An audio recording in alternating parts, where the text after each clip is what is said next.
What's up, Scrappy peeps? It's Del from Inkie Quill, and I've got a little different size layout for you today. This is an 8x8 layout, and it's the first, I think it's the second time that I attempted this size. And to tell you the truth, I'm not a giant fan, but I wouldn't mind putting it occasionally in my albums. So doing a bit of a mixed media background. If you want to see what colors I'm using, you can pause the video there and see what they are. And I'm just using the packaging technique. It's really simple. It's a really easy technique to use if you're nervous about mixed media or if you're just starting out. You can't really go wrong unless you put paint, ink stuff all over your photo. You can't really stuff it up. Now I had this little extra piece of card and I had some excess ink there, so I put it on that and I used that later, not in this video, but I used that later for some embellishments. Just use my heat gun to dry it off. You can be patient and wait like a normal person, but I'm terribly impatient and so I always dry them with my heat gun. I'm just going through my background stamps here, and I do something I haven't done, I don't think done before, or haven't done for a really long time, and that's use an ink other than black. So the ink pads, the other ink pads that I've got really are all just ones that have come in kits, or I've bought them spur of the moment, but I don't really use them very often. Let me know in the comments below what your favorite color is to stamp in. Do you like to stamp in black like me, or do you like to use colors? Because it's definitely an area that I'm not at all confident in using colored ink for stamping. I decided to add some tissue paper to this photo, which is a photo of my brother-in-law. And the reason why I wanted to use that mixed media background is because he's in front of the ocean, and I thought it looked really good. And I thought this paper kind of looked like coral, so I thought it worked out. I'm using the May Citrus Twist Pocket Life kit, by the way. Just trying to use it up and do a bit of a killer kit kind of thing. I don't know why I used tape and tape for that one. I think I started to use double-sided tape and then realized that I had my tape runner. So I'm just going through, and the great thing about this matte paper is that you can cover it up so that you don't really know that it's a map.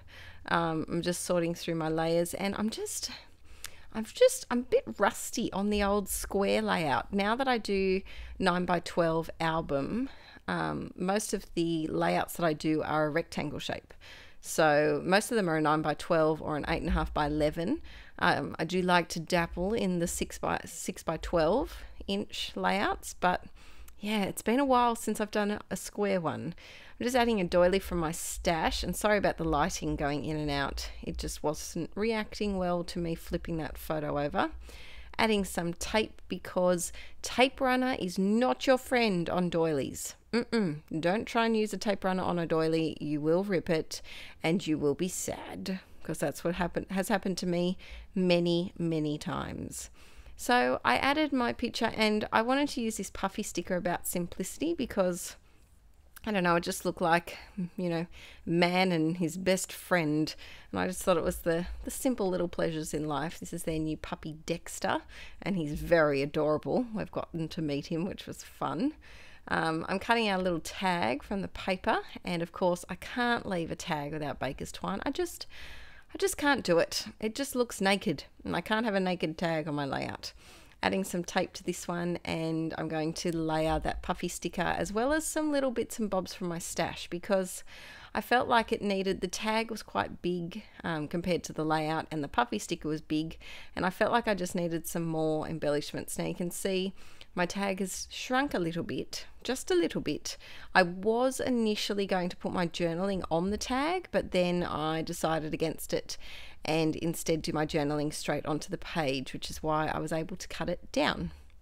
Adding a puffy sticker here and a puffy sticker there, trying to make some clusters here, there and everywhere. And then I do go through and grab some little enamel dots and bits and bobs. Oh, hello Poppet. Poppet is sniffing at my ankles. She scared me. Added some tiny little bits and bobs, and I chose stars because I think stars always remind me of starfish. They still remind me of starfish, even though they're not a starfishy kind of shape.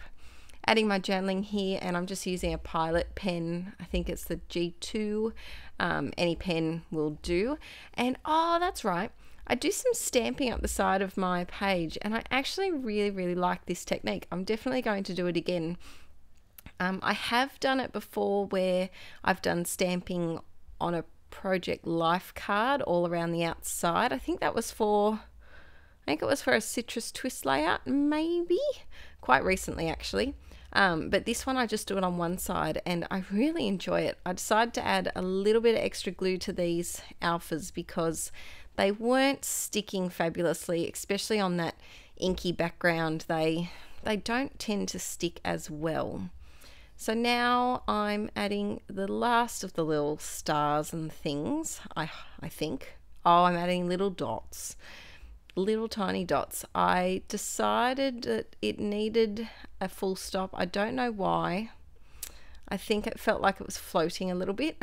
You ever get that when you look at a layout and it just needs something just to kind of ground it a little bit? This needed a full stop to ground it. So I'm adding a little bit of a dashed line around here, and this layout's pretty much done. It was definitely a quick one to do. If you're looking for something, especially if you're a 12 by 12 scrapper, if you're looking for something to mix up your album a little bit, try an 8 by 8 layout. The reason why I did an 8 by 8 is I bought 5 packets of page protectors to make a mini album for a friend, but then I couldn't find the freaking albums. They stopped selling them at my local scrapbooking shop. So I have all these page protectors and no album to match them. I'm still hoping to track down Aussie peeps. If you know where I can get an 8 by 8 album, let me know, because it would be handy, because I don't think I'm going to be using them that often. So I think I need a whole album dedicated to them. I'm adding my journaling here. No, I'm adding my stamping here. And this is what I mean. So I'm doing one solid stamp and then like a ghost impression that's lighter. And I just think it finishes off the page. It kind of from a distance looks like stitching.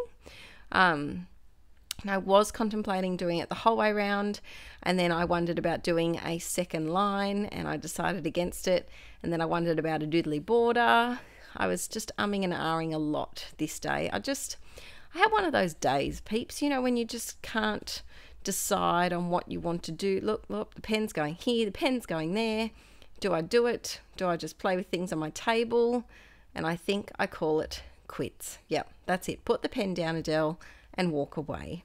So this is it. I'm done. Thanks for joining me for another video, and you can see up close that the stamping with the blue really did make an effective kind of touch to it. I think it looks way better than it would have in black. So please let me know about your ink feelings in the comments below, because I'm a bit nervous about using colored ink. All right guys, I will see you in the next video. Don't forget to thumbs up if you liked it and subscribe. Bye.